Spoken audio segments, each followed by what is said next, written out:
I'm back from my break, and to make up for it, I got a ton done this week. Welcome to Crescent Rose Week 8.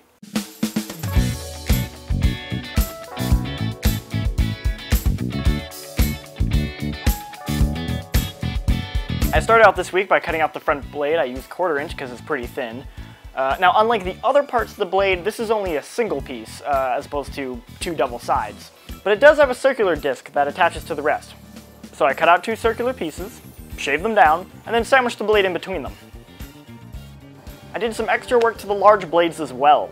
I added an extra piece to this part here, that way it will be thick enough to rest comfortably on the barrel of the gun when I'm putting the whole thing together. I cut out the small circular detailed pieces and attached them to their places, like the blades, the bottom end of the handle, and right above the barrel.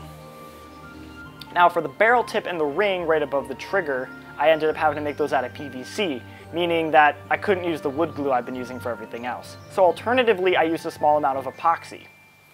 I finally started the painting process this week. With the blades all done, I figured there's just no reason not to. But before I could do that, I needed to make sure everything was smooth and perfect, so I did another run through with sanding paper and then used the wood filler just to fill in all those small cracks and divots just to get everything nice and smooth. For paint, I'm using spray paint because I'll get a nice even coat that I wouldn't be able to get with a brush.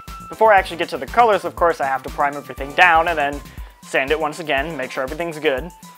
Then using painter's tape, I break down the pieces into sections for each color. Because of all the depth, it helps to start with the bottom layers first and then spray the top layers. Honestly, it just makes everything a lot easier in the long run.